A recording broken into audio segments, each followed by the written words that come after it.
तो जब एक बार सर्वे सुकून से हो चुका था तो दोबारा सर्वे करने का क्या औचित्य बनता था। आप किस तरह देखते, क्या सच में पुलिस की गोली लगने से मौत हुई या कोई और वजह थी? कोई ये झगड़ा बिरादरी का थोड़ी आपस का चल रहा था, ये मस्जिद का झगड़ा था। मेरी यही है बस गलती, क्योंकि मैं अपनी जनता के साथ खड़ा था और खड़ा हूँ। मस्जिद पर इन लोगों का दावा है कि हरिहर मंदिर है।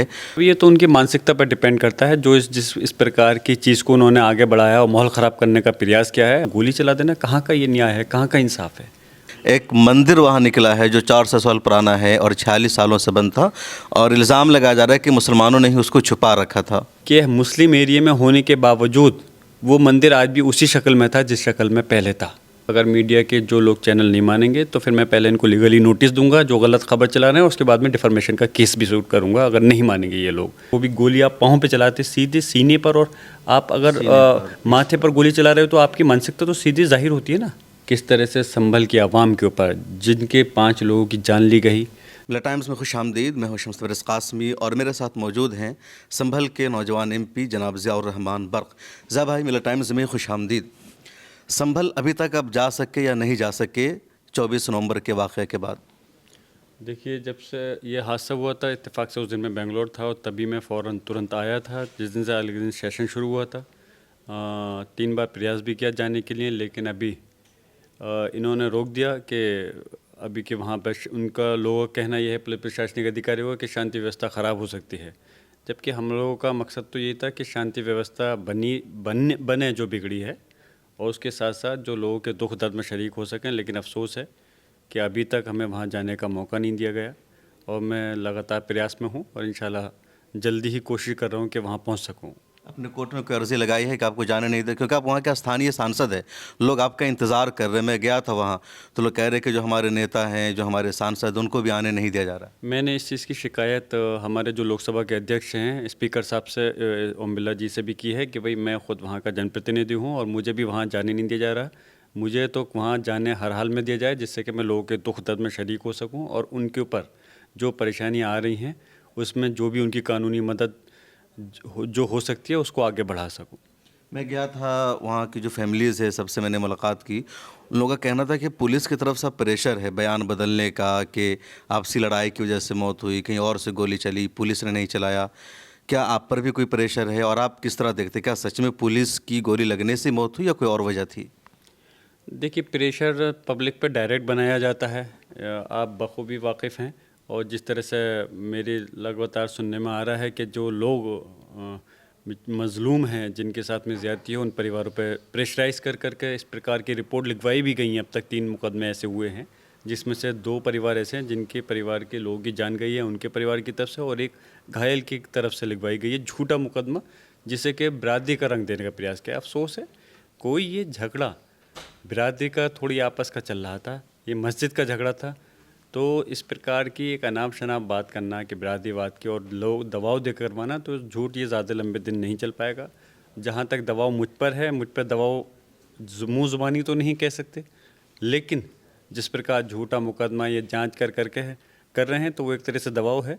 और मेरी यही है बस गलती, क्योंकि मैं अपनी जनता के साथ खड़ा था और खड़ा हूँ। तो कोई कानूनी मदद आप देने जा रहे हो, उनको सपोर्ट कर रहे हैं, कोई लीगल आप?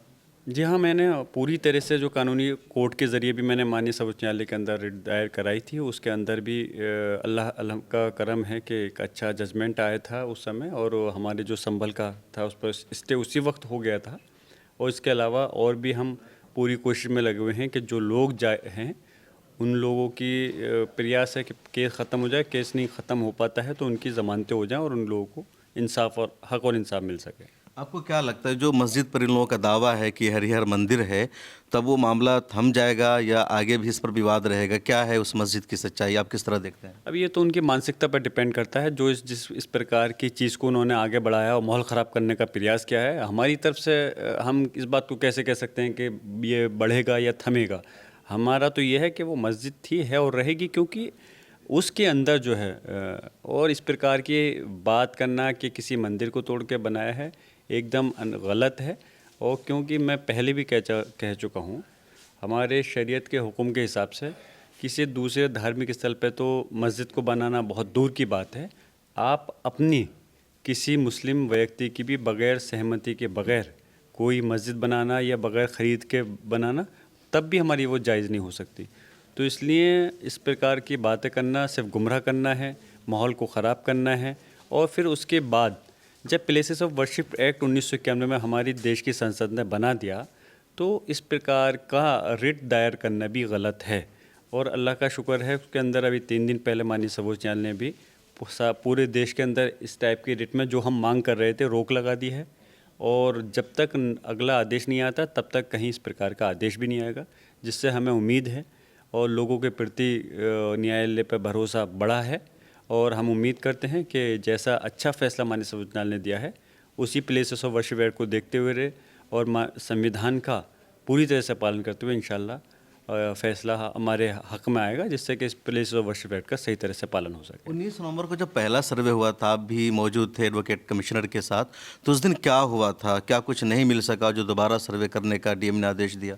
ये ज़बरदस्ती थी, उनकी मानसिकता ख़राब थी। पहले दिन ही इतनी जल्दी आप वितिन 1 to 2 आवर्स के अंदर आदेश के, जब आप सही से कॉपी मिल नहीं सकती हो, अगर मिल भी जाए तो आप पढ़ नहीं सकते, लेकिन उसके बावजूद सर्वे कराने आना, तो हमें पहले ही लगता था कि इन लोगों की जहनीत सोच सही नहीं है। लेकिन फिर भी सब लोगों ने, जामा मस्जिद कमेटी और हमने जनप्रतिनिधियों ने, उलमाए कराम ने मिल करके अच्छी तरह से उसको सर्वे को करवा दिया था।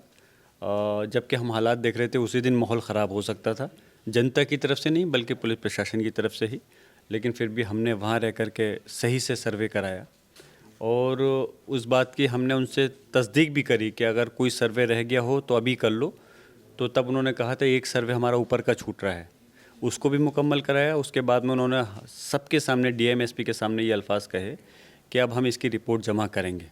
तो जब एक बार सर्वे सुकून से हो चुका था तो दोबारा सर्वे करने का क्या औचित्य बनता था? इस बात को माननीय अखिलेश यादव जी ने, हमारे अध्यक्ष जी ने भी कहा। तो दूसरा सर्वे करने का औचित्य क्या था? और जब एक मुकम्मल हो चुका और दूसरा करना चाहते तो कोर्ट जाते, कोर्ट से आदेश लेते, जैसा सम्मान पहले किया था फिर से वही हम सम्मान कोर्ट के आदेश का करते।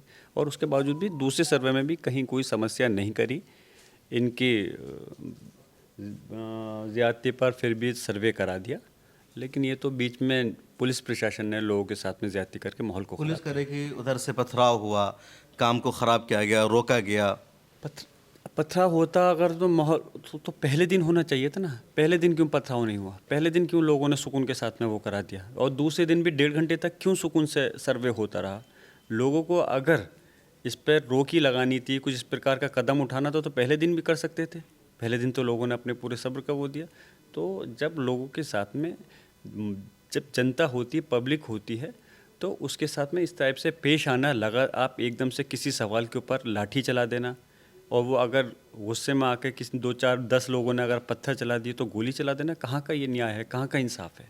आपको पहले आंसू गैस छोड़नी चाहिए थी, पहले वार्निंग देते, फिर आंसू गैस छोड़ते, रबर बुलेट चलाते, और उसके बाद गोली चलाने की ऐसी अगर वो होती तो मजिस्ट्रेट के आदेश होते, और वो भी गोली आप पाँव पे चलाते, सीधे सीने पर। और आप अगर माथे पर गोली चला रहे हो तो आपकी मानसिकता तो सीधी जाहिर होती है ना। अगर सीने और माथे पे गोली चला रहे हो तो आप खुद समझ सकते हो। और भी मुझसे पहले जो ख़ास तौर से कानून और पुलिस प्रशासन के जानकार हैं, चाहे मैंने देखा एक डीजीपी हमारे रहे हैं उत्तर प्रदेश के विक्रम सिंह जी, उन्होंने भी इस बात को कहा, कई सवाल खड़े किए हैं पुलिस प्रशासन की मंशा पर। तो हमारे नेताओं की बात तो छोड़ो, आप अपने पुलिस प्रशासन की उसका जवाब नहीं दे सकते। संभल में एक और नया मामला सामने आया है।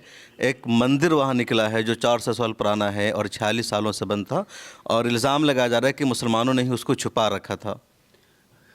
हंसी आती है ऐसी बातें सुन करके, क्योंकि इस वजह से, अरे ये तो हमारी, आप ये देखिए, इस चीज़ से हमारी ये ईमानदारी और वो साबित होती है कि मुस्लिम एरिया में होने के बावजूद वो मंदिर आज भी उसी शक्ल में था जिस शक्ल में पहले था।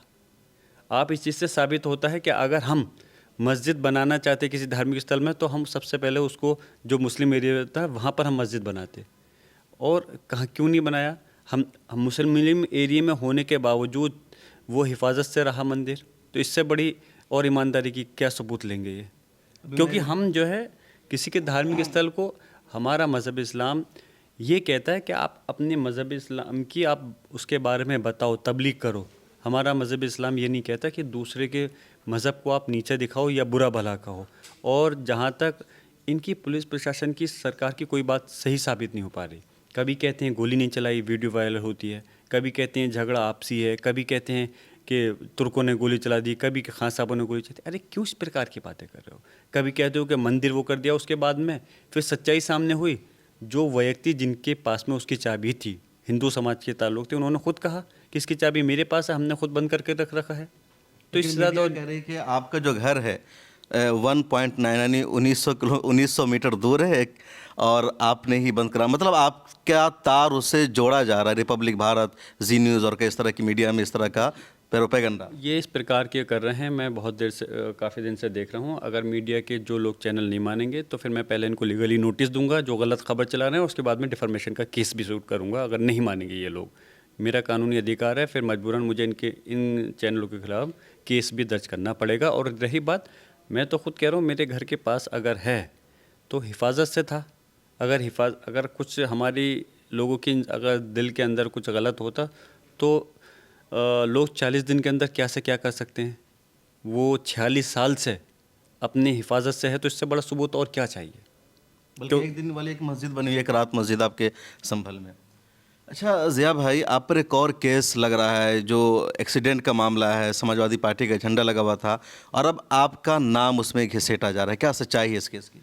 वही जो आपने सवाल किया था उसी का जवाब, उनमें से एक ये जवाब है कि जनता पर दबाव उनको डायरेक्ट बुला करके टॉर्चर करके किया जाता है। जनप्रतिनिधियों को हर किसी जनप्रतिनिधि पे इस टाइप से तो हरकत कर नहीं सकते कि उनको दबाव मुंह से करके। तो इस प्रकार झूठी केस लगा कर, झूठी जांच करा करके प्रेशर वो करना है। लेकिन बकौल उसके जिस केस के अंदर ऑलरेडी कोई इंसान, मैं तो ये कहता हूँ जानबूझ के किसी को, एक जानवर को भी, परिंदे को भी नहीं मारना चाहता। अब वो एक दुर्घटना थी 6 महीने पहले वो हुई, तो उसके अंदर बाकायदा उन परिवार ने केस भी लिखवाया और रिपोर्ट दर्ज होने के बाद गाड़ी की ज़मानत भी हुई, ऑन द स्पॉट कार पकड़ी, ड्राइवर की भी ज़मानत हुई, चार्जशीट भी लगी। तो अब क्या मतलब बनता है उसको? और फिर उस परिवार को आप कह रहे हो कि 6 महीने बाद में मतलब याद आई कि ऐसे से उसके बेटे के साथ में करा। ये दबाव दे करके उसके ज़बरदस्ती एप्लीकेशन ली गई है। लेकिन मैं यही कहूँगा ये लोग गलत कर रहे हैं। पुलिस प्रशासनिक अधिकारियों को ये समझना चाहिए, सरकारें आती रहती हैं, जाती रहती हैं, लेकिन उनको किसी को टारगेट करके काम नहीं करना चाहिए। गड़े मुर्दे अगर आप उखाड़ोगे तो आने वाले समय में जब सरकार बदलेगी तो पुरानी जांचें आप कराओगे तो और भी जांचें होंगी। फिर जो ज़्यादती जुल्म लोगों के साथ में हो रहा है तो उसकी भी तो जांच हो सकती है ना। और फिर अभी हमारे यहाँ सरकार बदलना तो बहुत बात की बात है, उससे पहले अभी हमारे यहाँ न्यायालय हैं जिन पर हम भरोसा करते हैं कि इंशाल्लाह हम लोगों को इंसाफ मिलेगा।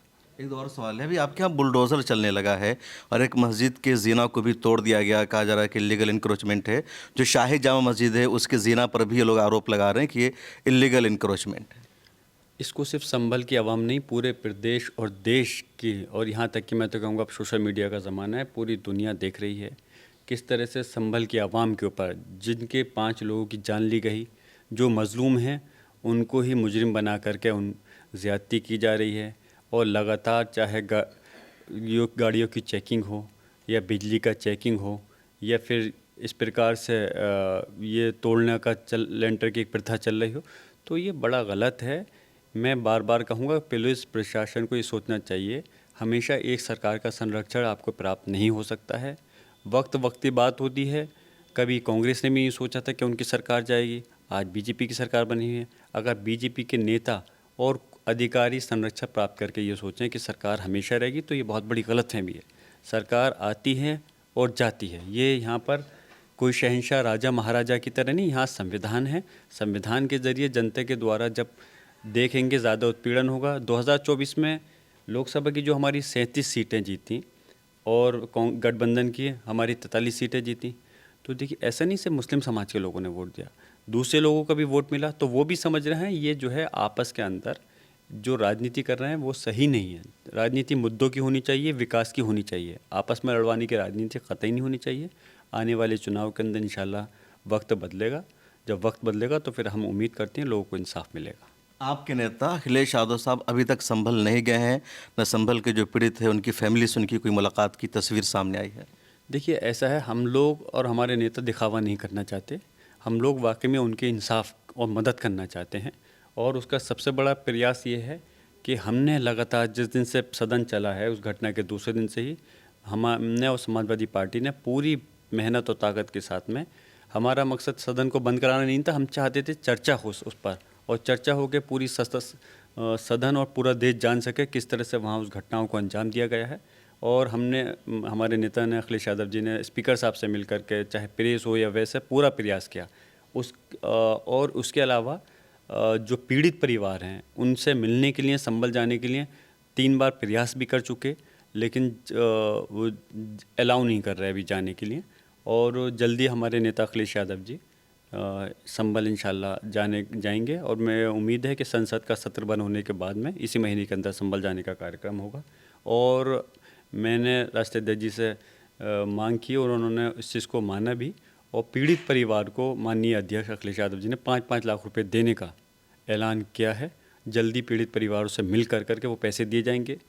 पीड़ित परिवार तो उससे तो ख़ुद वो मिलना चाहते हैं, लेकिन अखिलेश जी, राष्ट्राध्यक्ष जी कहना है कि सिर्फ हम दिखावा नहीं करना चाहते, हम संभल जा कर के उनसे मिल करके उनकी आर्थिक और कानूनी दोनों मदद करना चाहते हैं। राहुल गांधी और प्रियंका गांधी को भी मिलने से रोका गया, तो उन्होंने पीड़ित परिवार को दिल्ली बुला लिया, यहीं उन्होंने मुलाकात कर ली। उसमें गलत है, थोड़ा सा चेंज ये है। उस पीड़ित परिवार को मैं आपको बताऊँ, मैंने ही बुलाया था। अच्छा। 1 दिन पहले पीड़ित परिवार मुझसे ही मिला था, और बट मैंने ये करा, उनका फ़ोटो मीडिया में मैंने लेकर के आया सोशल मीडिया पे। उसका सबसे बड़ा कारण ये था कि वो इस दुख की घड़ी में थे कि वो ख़ुद परेशान थे, और वो सामना नहीं करना चाहते थे मीडिया का। उनका ये था कि हमें हक़ और इंसाफ मिलना चाहिए, और वो चाहते थे क्योंकि पुलिस बोले हमारे ऊपर दबाव डाल रही है, अगर हम सामने आएंगे मीडिया के और ज़्यादा हमारे पर प्रेशर पड़ेगा। तो इसलिए मैं मीडिया के सामने उन लोगों को नहीं लेकर आया था। 1 दिन पहले वो दिल्ली मुझसे ही मिले, मेरे पास ही आए थे। दूसरे दिन बाद में उनसे मिले।